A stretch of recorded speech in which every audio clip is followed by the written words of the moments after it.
السلام علیکم ورحمۃ اللہ وبرکاتہ۔ بسم اللہ الرحمن الرحیم۔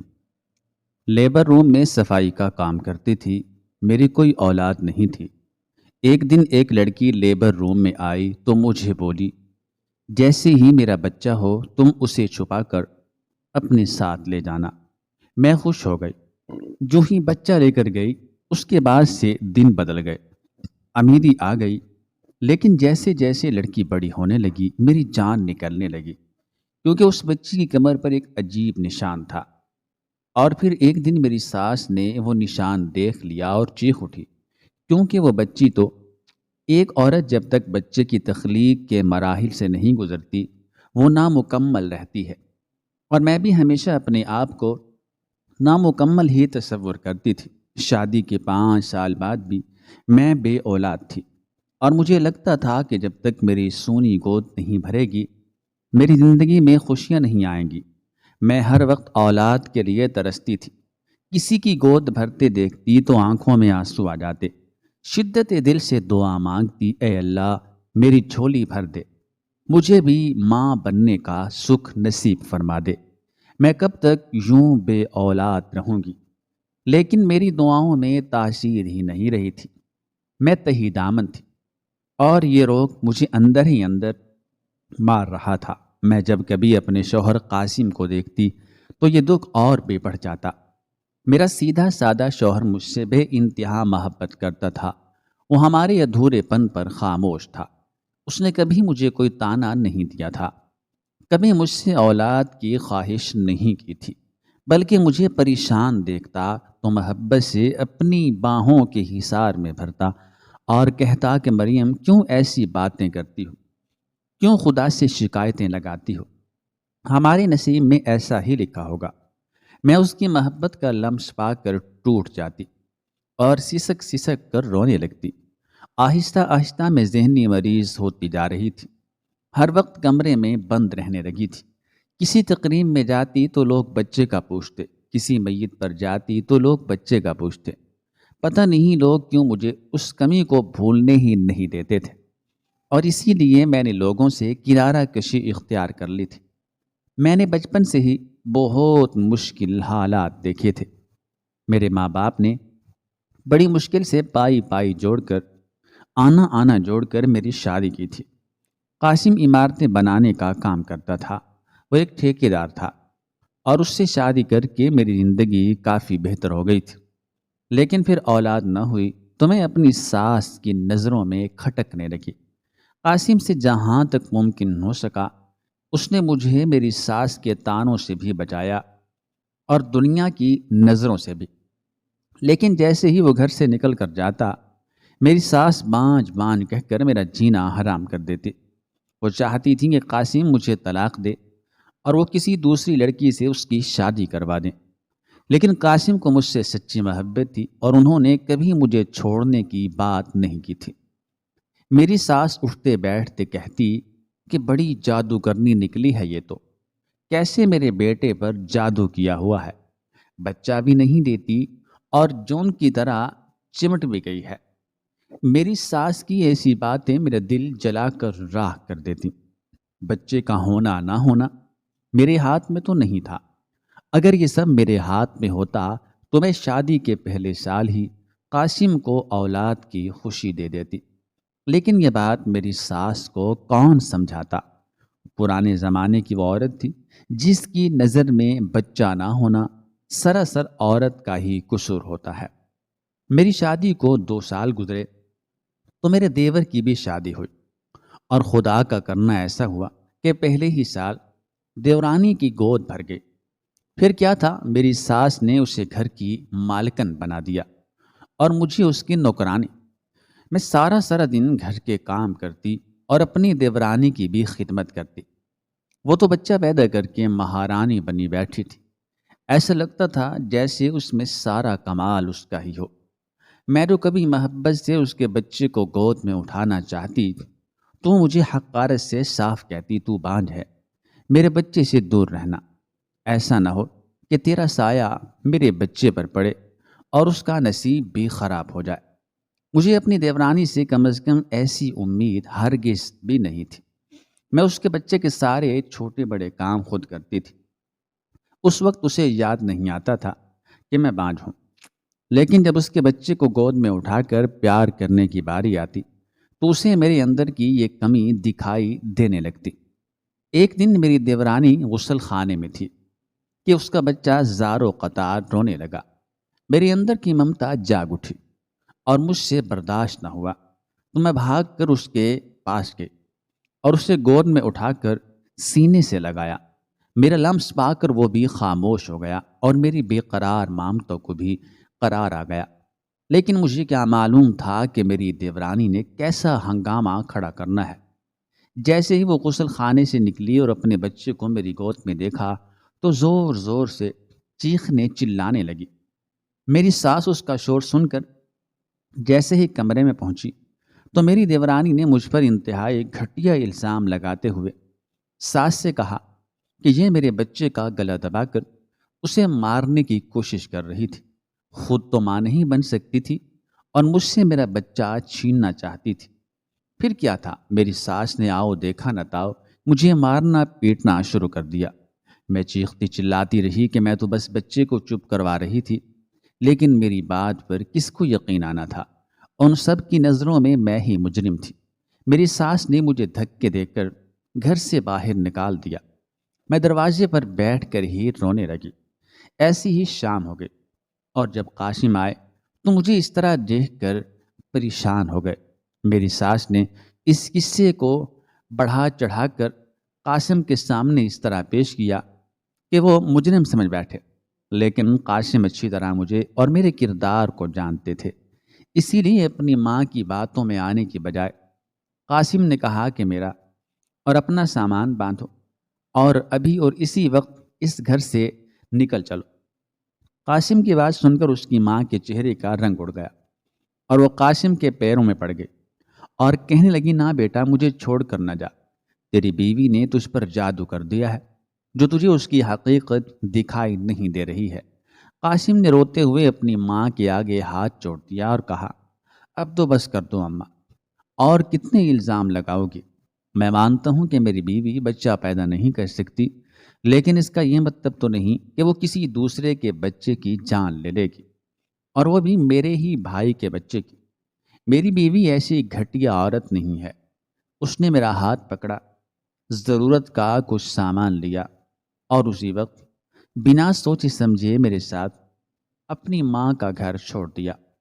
مجھے ایک چھوٹے سے کرائے کے گھر میں لے آئے اور ہم نے نئے سرے سے اپنی زندگی کی شروعات کر دی۔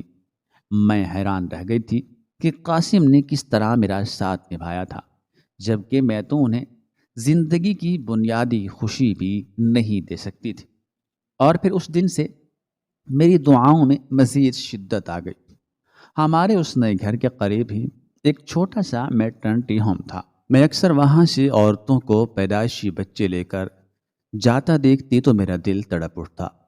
اور پھر ایک دن میں نے دیکھا کہ اس کے باہر بورڈ لگا ہے کہ لیبر روم کی صفائی کے لیے عورت کی ضرورت ہے۔ میں نے قاسم سے کہا کہ میں وہاں نوکری کرنا چاہتی ہوں۔ میری بات سن کر قاسم حیران ہوئے اور کہنے لگے، تمہیں کس چیز کی ضرورت ہے جو تم میٹرنٹی ہوم میں نوکری کی بات کر رہی ہو؟ میں نے نرمی سے کہا کہ کیا پتہ میں ایسے وقت میں کسی عورت کی خدمت کروں تو بدلے میں مجھے اولاد مل جائے۔ سنا ہے ایسے وقت میں عورت کی دعا قبول ہوتی ہے۔ میں بھی ہر بچہ پیدا کرنے والی عورت سے کہوں گی کہ وہ میرے حق میں دعا کر دے۔ قاسم نے ایک گہری نظر مجھ پر ڈالی اور کہنے لگے، اگر تمہاری خوشی اسی میں ہی ہے تو میں تمہیں کبھی نہیں روکوں گا، لیکن یہ بات یاد رکھنا کہ اولاد ہونا یا نہ ہونا تمہارے ہاتھ میں نہیں ہے، بلکہ جو اللہ نے ہماری قسمت میں لکھا ہوگا وہی ہوگا۔ میں نے محبت سے قاسم کے ہاتھوں کو چوم لیا۔ ان کی یہی محبت تو مجھے جینے کی امنگ دیا کرتی تھی، ورنہ لوگوں کے رویے نے تو مجھے جیتے جی مار ڈالا تھا۔ میں نے اسی شام جا کر میٹرنٹی ہوم کی ڈاکٹر سے بات کی اور وہاں لیبر روم کی صفائی کا کام مجھے مل گیا۔ میں پہلی دفعہ لیبر روم میں داخل ہوئی تو یہ دیکھ کر حیران رہ گئی کہ اتنے تکلیف دہ مراحل سے گزرنے کے بعد بچے کو جنم دیتے ہی عورت کا سارا درد چٹکیوں میں غائب ہو گیا تھا، اور وہ اپنے بچے کو سینے سے لگائے اسے ایسے چوم رہی تھی جیسے اسے اتنا شدید درد ہوا ہی نہ ہو۔ میرے دل سے بے اختیار دعا نکلی تھی کہ اے اللہ، میری زندگی میں بھی ایسا ہی کوئی لمحہ ڈال دے کہ جب میں بھی اپنے بچے کو ایسے ہی سینے سے لگاؤں اور میری زندگی کے سارے درد غائب ہو جائیں۔ یہاں صفائی کا کام کر کے مجھے عجیب سا سکون ملنے لگا تھا۔ روز میرے سامنے بچے پیدا ہوتے اور میں انہیں دیکھ کر اپنے حق میں دعا مانگتی۔ جو عورتیں تکلیف میں لیبر روم میں آتی، میں ان سے بھی اپنے حق میں دعا کرواتی، اور کبھی کسی کے بچے کو اٹھا کر سینے سے لگا کر اپنی مامتا کی پیاس کو بجھا لیا کرتی۔ میرا اپنے سسرال والوں سے کوئی تعلق نہیں رہا تھا، اور نہ ہی قاسم چاہتے تھے کہ میں ان سے کوئی تعلق رکھوں۔ وہ خود اکثر اپنی ماں سے ملنے کے لیے چلے جایا کرتے تھے۔ مجھے ایسے ہی لیبر روم میں کام کرتے کرتے 2 سال گزر گئے تھے، اور ان 2 سالوں میں مجھے بہت حد تک قرار آ گیا تھا۔ ایک دن ڈاکٹر نے چھٹی کر لی، اور اتفاقاً ایک لڑکی جو کوئی 20-22 سال کی تھی درد سے تڑپتی ہوئی آئی۔ وہ بالکل تنہا تھی، اور اس کے پاس کسی بھی وقت بچے کی پیدائش ہونے والی تھی۔ اس کی حالت کافی خراب معلوم ہوتی تھی، اور حیرت کی بات یہ تھی کہ وہ بالکل اکیلی تھی۔ اس نے میرا ہاتھ اپنے ہاتھوں میں پکڑا اور کہنے لگی، باجی میری ایک مدد کرو گی؟ میں زندگی بھر تمہاری احسان مند رہوں گی۔ میں نے فوراً کہا، بتاؤ بہن کیا بات ہے؟ جو کچھ مجھ سے ہو سکے گا میں ضرور کروں گی۔ اس نے روتے ہوئے کہا کہ میرے پاس جیسے ہی بچے کی پیدائش ہو، تم چپکے سے میرا بچہ لے کر چلی جانا اور اسے کسی محفوظ جگہ پہنچا دینا، چاہو تو ایدھی کے جھولے میں ڈال دینا۔ اس لڑکی کی بات سن کر میں حیران ہوئی کہ کوئی ماں کیوں اپنا بچہ اس طرح دینا چاہتی ہے، لیکن اس لڑکی کی حالت ایسی نہیں تھی کہ میں اس سے زیادہ سوال جواب کرتی۔ ڈاکٹر کے آنے سے پہلے ہی اس کے پاس بچے کی پیدائش ہوئی، اور وہاں موجود نرس نے اس کی ڈیلیوری میرے ساتھ ہی مل کر دی۔ میں اتنے سالوں میں بہت کچھ سیکھ چکی تھی۔ کچھ دیر بعد نرس کہنے لگی کہ ڈاکٹر صاحبہ تو آئی نہیں ہیں، میں بھی جا رہی ہوں۔ یہ ٹھیک ہو جائے تو اس کی چھٹی کر دینا۔ گھر سے اپنے حصے کا کام کر کے چلی گئی، اور وہاں میں اور وہ لڑکی ہی باقی رہ گئی۔ 2 گھنٹے بعد لڑکی کی حالت کچھ بہتر ہوئی تو وہ خاموشی سے اٹھی اور اپنی بچی پر نظر ڈالے بغیر وہاں سے نکل گئی۔ اس لڑکی نے ایک بہت ہی خوبصورت اور پیاری بچی کو جنم دیا تھا۔ میں نے جلدی سے اس بچی کو چھپایا اور اس بچی کو اپنے گھر لے آئی۔ وہ لڑکی تو میرے لیے بہت ہی پر اثرات تھی، جس نے تنہا آ کر بچی کو جنم بھی دیا تھا اور اسے چھوڑ کر بھی چلی گئی تھی۔ لیکن میرے لیے خوشی کی بات یہ تھی کہ مجھے ایک پیدائشی بچی مل گئی تھی جسے میں اب ماں بن کر پال سکتی تھی۔ قاسم شام کو گھر لوٹے تو مجھے بچی سے کھیلتا دیکھ کر حیران رہ گئے، اور گھبرا کر کہنے لگے کہ مریم کس کی بچی کو اٹھا لائی ہو؟ میں نے قاسم کو سب کچھ بتا دیا تو وہ اور پریشان ہو گئے۔ کہنے لگے پتہ نہیں کون لڑکی تھی، کوئی کیسے اپنی بچی اس طرح چھوڑ کر جا سکتی ہے؟ تم مجھ سے کچھ پوچھتی تو صحیح، ایسا نہ ہو کہ وہ ہم پر کوئی الزام لگا دے، یا پھر ہم اس بچی کی وجہ سے کسی مصیبت میں آ جائیں۔ میں نے ناراضگی سے قاسم کو دیکھا اور کہا کہ خدا نے میری دعا اس بچی کی صورت میں قبول کر لی ہے۔ وہ عورت خود اپنی خوشی سے بچی مجھے دے کر گئی ہے تو آپ کو کیا اعتراض ہے؟ اگر اسے اس بچی کو واپس ہی لینا ہوتا تو وہ کیوں اسے میری گود میں ڈالتی؟ اور اسے تو یہ بھی معلوم نہیں کہ یہ بچی میں نے اپنے لیے رکھی ہے۔ اس نے تو مجھے کہا تھا کہ میں اس کی بچی کو کسی بھی محفوظ جگہ پر چھوڑ دوں۔ سالوں بعد مجھے ایسا لگ رہا ہے جیسے میں مکمل ہو گئی ہوں، اور آپ ہیں کہ میری خوشی کو گرہن لگا رہی ہیں۔ یہ آج سے ہماری بیٹی ہے، آپ اس کا نام سوچ کر بتائیے۔ میں نے محبت سے اس بچی کو اٹھا کر اس کے رخساروں کو چوما تو قاسم مجھے دیکھ کر خاموش ہو گئے۔ میرے چہرے کی رونق نے انہیں مزید سوال جواب سے روک دیا تھا۔ اور پھر کچھ دیر بعد قاسم نے خود ہی بچی کے کان میں اذان بھی دی اور اس کا نام فرشتے بھی رکھ دیا۔ قاسم کہنے لگے کہ یہ ہمارے لیے کسی فرشتے سے کم نہیں ہے، اسی لیے مجھے اس کا یہی نام مناسب لگتا ہے۔ فرشتے ہماری زندگی میں کیا شامل ہوئی، ایسا لگا جیسے سب کچھ ہی بدل کر رہ گیا۔ ہم نے سب کو یہی بتایا تھا کہ وہ ہماری بچی ہے، اور ویسے بھی یہاں آس پاس کوئی بھی ہمارا نہیں تھا جو ہم سے سوال جواب کرتا۔ میں نے قاسم سے کہہ کر گھر بھی بدل لیا تھا اور میٹرنٹی ہوم کا کام بھی چھوڑ دیا تھا۔ میں اس جگہ سے بہت دور چلی آئی تھی تاکہ کبھی وہ لڑکی مجھے ڈھونڈتے ہوئے بھی آتی تو ہم تک نہ پہنچ پاتی۔ اگرچہ میں جانتی تھی کہ وہ لڑکی کبھی مجھے ڈھونڈنے کی کوشش نہیں کرے گی، لیکن پھر بھی مجھے خوف آتا تھا کہ ہر گزرتے دن کے ساتھ میں فرشتے سے محبت کرنے لگی تھی اور اسے کھونے کا تصور بھی نہیں کر سکتی تھی۔ فرشتے کو ہماری زندگی میں شامل ہوئے 6 مہینے بھی نہ گزرے تھے کہ ہماری زندگی کی کایا پلٹ گئی تھی۔ قاسم کو سرکاری طور پر کنسٹرکشن کا ٹھیکہ مل گیا تھا اور دیکھتے ہی دیکھتے ہمارے حالات پوری طرح بدل گئے تھے۔ ہم کرائے کے گھر سے ذاتی مکان میں پہنچ گئے تھے اور وقت کے ساتھ ساتھ خاص منی گاڑی بھی لے لی تھی۔ گھر میں ہر چیز کی فراوانی ہو گئی تھی اور سب سے بڑھ کر یہ کہ میری مامتا کی پیاس بجھ گئی تھی۔ میں اور فرشتے ایک دوسرے کے لیے اس قدر اہم ہو چکے تھے کہ ہم ایک دوسرے کے بغیر ایک پل بھی نہیں گزار سکتے تھے۔ اس بچی نے تو جب سے آنکھ کھولی تھی مجھے ہی اپنی ماں کے روپ میں پایا تھا۔ اسے تو یہ تک معلوم نہیں تھا کہ میں اس کی ماں نہیں ہوں۔ وہ 2 سال کی ہو رہی تھی اور یہ 2 سال جیسے پلک جھپکتے ہی گزر گئے تھے۔ قاسم بھی فرشتے کو بہت چاہتے تھے۔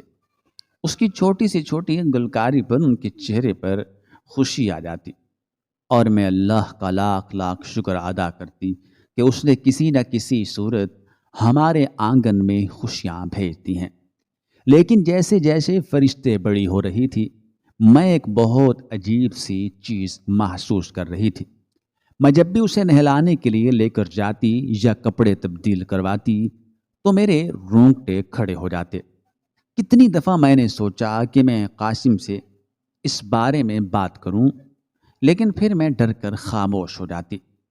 میں کسی صورت فرشتے کو کھونا نہیں چاہتی تھی اور مجھے یہ ڈر رہتا تھا کہ کہیں قاسم کبھی فرشتے کو مجھ سے دور نہ کر دیں۔ فرشتے آہستہ آہستہ بڑی ہوتی جا رہی تھی۔ وہ بہت ہی خوبصورت اور پیاری بچی تھی۔ اپنی گڑیا جیسی نیلی آنکھوں سے وہ سب کا دل جیت لیتی اور ہر کوئی مجھ سے پوچھتا کہ یہ آپ کی ہی بچی ہے، یہ کس پر گئی ہے؟ اس کی نیلی آنکھیں تو بہت ہی خوبصورت ہیں۔ اور لوگوں کی اس بات پر میں کانپ جایا کرتی تھی کہ کہیں کسی کو شک نہ ہو جائے، کہیں کسی کو پتہ نہ چل جائے۔ مجھ سے جتنا ممکن ہو سکتا تھا میں فرشتے کو لوگوں سے چھپا کر رکھتی تھی، خاص کر کے اس کے کمر کو۔ سال پر سال گزرتے چلے گئے اور ہماری فرشتے پورے 12 سال کی ہو گئے۔ ان 12 سالوں میں میرے شوہر نے اس قدر ترقی کر لی تھی کہ دنیا حیران رہ گئی تھی، اور میں اچھی طرح جانتی تھی کہ یہ سب فرشتے کی خوشبختی کی وجہ سے ہوا ہے، یہ سب فرشتے کی برکت سے ہوا ہے۔ وہ بچی ہماری قسمت میں خوشیاں ہی خوشیاں لے کر آئی تھی، لیکن میں جب بھی اس کی کمر دیکھتی تو پریشان ہو جاتی۔ مجھے عجیب عجیب سے خوف ستانے لگتے، اور پھر پورے 12 سال بعد ایک دن دروازے پر دستک ہوئی اور میں نے دروازہ کھولا تو سامنے میری ساس کھڑی تھی۔ مجھے دیکھتے ہی وہ میرے قدموں میں گر گئی اور معافی مانگنے لگی۔ اتنے سالوں بعد میں اپنی ساس کو اپنے سامنے دیکھ کر ہکا بکا رہ گئی تھی، اور پھر میری ساس نے مجھے روتے ہوئے بتایا کہ میری دیورانی نے انہیں دھکے دے کر گھر سے نکال دیا ہے اور ان کی ساری جائیداد اپنے بچے کے نام کرا لی ہے۔ وہ خالی ہاتھ گھر سے نکالی گئی تھی اور بہت زیادہ پریشان تھی کیونکہ ان کے پاس کسی کا سہارا نہیں تھا، اور بہت مشکل سے وہ ہمارا گھر تلاش کرتی ہوئی یہاں پہنچی تھی۔ کافی عرصے سے قاسم نے بھی ان کی خیر خبر نہیں لی تھی، اسی لیے انہیں ہمیں تلاش کرنا پڑا تھا۔ میں اپنی ساس کی حالت دیکھ کر حیران رہ گئی تھی۔ وہ تو لمبی چوڑی سی عورت تھی جن میں اتنا دم خم تھا کہ بازو سے پکڑ کر انہوں نے مجھے گھر سے نکال باہر کیا تھا، اور آج ان کی حالت ایسی تھی کہ وہ سیدھی کھڑی بھی نہیں ہو سکتی تھی۔ انہیں اپنی غلطیوں اور گناہوں کا احساس ہو رہا تھا اور وہ مجھ سے معافی مانگ رہی تھی۔ میں انہیں اندر لے آئی اور فرشتے کو آواز دے کر کہا کہ پانی لے کر آؤ، تو میری ساس حیران رہ گئی، اور پھر جب انہیں پتہ چلا کہ فرشتے ہماری بیٹی ہے تو انہوں نے فرشتے کو گلے سے لگا لیا اور اسے چومنے لگی۔ میں نے انہیں یہ نہیں بتایا تھا کہ وہ کسی اور کا خون ہے۔ میری ساس کی آنکھوں میں تو آنسو آ گئے۔ وہ روتی ہوئی کہنے لگیں کہ میں نے تمہارے ساتھ بڑی زیادتی کی ہے۔ دیکھو نا، جب تک تم پر میرا سایہ تھا تمہیں اولاد نہ ہوئی، اور آج تم صاحب اولاد بھی ہو اور بہت خوش بھی، جبکہ میں در در کی ٹھوکریں کھا رہی ہوں۔ یہ سب میرے گناہوں کا نتیجہ ہے۔ میں نے اپنی ساس سے کہا کہ ماضی کی باتوں کو بھول جائیں، یہ بھی آپ کا گھر ہے، آپ ہمارے ساتھ رہ سکتی ہیں۔ یہ سن کر میری ساس نے روتے ہوئے مجھے سینے سے لگا لیا۔ فرشتے تو دادی کو دیکھ کر بہت خوش تھی۔ وہ تو ہمارے گھر کی تنہائی سے ہی تنگ تھی، اور اسکول میں لڑکیوں سے جب بھی ان کے دادا دادی کے بارے میں سنتی تو مجھ سے بھی سوال کرتی کہ اس کے دادا دادی کہاں ہیں، اور اس سوال پر میں خاموش ہو جایا کرتی تھی۔ آج اس کی دادی اسے مل گئی تھی۔ دادی اور پوتی باتوں میں مصروف ہو گئے تھے۔ پتہ نہیں فرشتے انہیں کون کون سے قصے سنا رہی تھی۔ اس کی خوشی دیکھنے لائق تھی۔ شام کو قاسم گھر لوٹے تو اپنی ماں کو دیکھ کر وہ بھی خوش ہو گئے، اور جب انہیں پتہ چلا کہ میں نے ان کی ماں کو معاف کر دیا ہے، وہ محبت بھری نظروں سے مجھے دیکھنے لگے۔ دن ایسے ہی ہنستے کھیلتے گزر رہے تھے۔ گرمیوں کے دن تھے۔ فرشتے اور اس کی دادی اپنے کمرے میں تھے۔ میں بھی اب گھر کے کاموں میں لگی ہوئی تھی۔ نہ جانے کیسے فرشتے کی دادی کی نظر اس کی کمر پر پڑ گئی۔ جس بات کو میں خوف کی وجہ سے آج تک چھپاتی آئی تھی، وہ بات میری ساس کے آگے کھل گئی تھی۔ وہ فوراً باورچی خانے میں چلی آئی اور کہنے لگی، بہو، کیا تم نے فرشتے کی کمر دیکھ رکھی ہے؟ ان کی بات سن کر میں گھبرا گئی اور کہا کہ ہاں اماں، ایسی بھی کون سی بڑی بات ہے، بیٹی ہے میری، نہلاتے دھلاتے میں نے اسے دیکھا ہے، کئی بار دیکھا ہے۔ میں اس بات کو چٹکیوں میں اڑانا چاہتی تھی، لیکن اماں کے چہرے کے تاثرات بتا رہے تھے کہ ان کی نظر میں یہ کوئی معمولی بات نہیں ہے۔ میں خود بھی نہیں جانتی تھی کہ یہ بات کس نوعیت کی ہے۔ اماں نے میرا ہاتھ پکڑا اور مجھے فرشتے کے پاس لے گئی۔ وہ بستر پر اونٹھی لیٹی پیپر پر کچھ ڈرائنگ بنا رہی تھی، اور اس کی کمر سے فراق ہٹی ہوئی تھی۔ اماں نے اس کی کمر کی طرف اشارہ کیا اور کہنے لگی، میں اس کی بات کر رہی ہوں۔ میں نے ڈرتے ہوئے کہا کہ ہاں اماں، میں نے اسے دیکھا ہے، لیکن مجھے نہیں معلوم یہ کیا ہے۔ میری بات سن کر اماں نے عجیب نظروں سے مجھے دیکھا اور کہنے لگی کہ واقعی تمہیں نہیں پتا؟ کیا تم نے اس بچے کی پیدائش کے لیے کسی پیر فقیر کا سہارا لیا تھا، کسی درگاہ پر کوئی منت مانی تھی؟ مجھے کچھ بھی سمجھ نہیں آ رہا تھا، لیکن اچانک ہی میرے منہ سے نکل گیا کہ ہاں، میں نے کسی پیر کا سہارا لیا تھا۔ اماں مسکرا کر کہنے لگی، یہی وجہ ہے کہ اس کی کمر پر یہ نشان موجود ہے۔ وہ یقیناً کوئی نیک بزرگ ہوگا، اور ایسے لوگ جب اولاد کے لیے کسی کو دعا دیتے ہیں تو ان کی اولاد کے جسم پر کہیں نہ کہیں ایسے خاص نشان آ جاتے ہیں۔ اپنی ساس کی بات سن کر میں حیران رہ گئی۔ اگر فرشتے کی اصلی ماں نے کسی پیر سے دعا کروا کر فرشتوں کو پیدا کیا تھا تو پھر وہ اسے میرے پاس کیوں چھوڑ گئی تھی؟ میں نے آج تک خوف کے مارے اس نشان کو چھپایا تھا کہ پتہ نہیں یہ کس طرح کا نشان ہے، کہیں کسی خاندانی نشان تو نہیں۔ یہی سوچ کر میں سہم جاتی تھی۔ سچ کہوں تو میرے دل میں چور تھا، فرشتے کو کھو دینے کا خوف تھا، اور پھر مجھے اس سوال کا جواب بھی مل گیا کہ فرشتے کی کمر پر یہ نشان کیوں تھا۔ فرشتے 17 سال کی ہو گئی تھی۔ میں اس کی سالگرہ کا سامان لینے گھر سے نکلی تو شاپنگ مال کے باہر ایک عورت سے ٹکرا گئی اور پہلی ہی نظر میں پہچان گئی کہ یہ وہی عورت تھی جس نے فرشتے کو میری گود میں ڈالا تھا۔ میرا سانس رک گیا تھا۔ میں نے سوچا بھی نہیں تھا کہ یہ عورت دوبارہ زندگی میں مجھ سے کبھی ٹکرائے گی۔ اس کا حال بہت ہی برا ہو رہا تھا۔ ساتھ ہی فٹ پاتھ پر ایک آدمی لیٹا ہوا تھا۔ اس نے نم آنکھوں سے مجھے دیکھا اور بہت آہستگی سے اپنی بیٹی کا پوچھا تو میں سہم گئی اور اسے ڈرتے ڈرتے بتا دیا کہ اس کی بیٹی بالکل ٹھیک ہے۔ یہ سن کر وہ مسکرا دی اور کہنے لگی، میرے شوہر صرف بیٹے کی پیدائش چاہتے تھے اور اسی لیے وہ مجھے بہت پیروں فقیروں کے پاس لے گئے، لیکن پیر صاحب نے کہا کہ بیٹا یا بیٹی اللہ کی طرف سے ہے، وہ اچھے نصیب کی دعا دے سکتے ہیں۔ کچھ ہفتوں میں جان گئی تھی کہ میرے پاس بیٹی ہونے والی ہے، اسی لیے میں ہسپتال اکیلی آئی تھی اور بیٹی کو چھوڑ گئی تھی، ورنہ میرا شوہر میری بیٹی کی جان لے لیتا۔ لیکن خدا کا کرنا ایسا ہوا کہ اس کے بعد میں جب حاملہ ہوئی اور بیٹے کی پیدائش ہوئی، میرا بیٹا کچھ ہی دن بعد اس دنیا سے گزر گیا اور ہم بے اولاد ہی رہ گئے۔ میرے شوہر نے بیٹی کو دھتکارا تھا اور شوہر کے خوف سے میں نے بھی بیٹی کو بے آسرا چھوڑا تھا۔ ہمیں اس کی سزا ملی ہے۔ میرے شوہر کو کینسر ہو گیا ہے۔ ان کے علاج کے پیچھے ہمارا سب کچھ لٹ چکا ہے اور اب ہم سڑک پر بیٹھے ہیں۔ وہ بہت جذبات سے چور لہجے میں کہنے لگی، تم ہمیشہ میری بیٹی کا خیال رکھنا اور اسے کبھی نہ بتانا کہ اس کے سگے ماں باپ کوئی اور ہیں، کیونکہ ہم اس قابل نہیں کہ اس کے ماں باپ کہلائے جا سکیں۔ ہم نے تو اسے پیدا ہونے سے پہلے ہی چھوڑ دیا تھا۔ میں نے مسکرا کر اسے یقین دلایا کہ میں ہمیشہ اس کی بیٹی کو سینے سے لگا کر رکھوں گی، اور سالگرہ کا سامان لیے گھر لوٹ آئی جہاں خوشیاں ہماری منتظر تھیں۔ اللہ تعالیٰ نے واضح طور پر ارشاد فرمایا ہے کہ اللہ جسے چاہے بیٹے دے، جسے چاہے بیٹیاں دے، جسے چاہے دونوں دے اور جسے چاہے بے اولاد رکھے۔ تو پھر کیوں ہم لوگ اس واضح حقیقت کو اپنانے سے انکار کرتے ہیں اور بیٹی بیٹے میں فرق کرتے ہیں، جبکہ یہ سب تو خدا کی دین ہے؟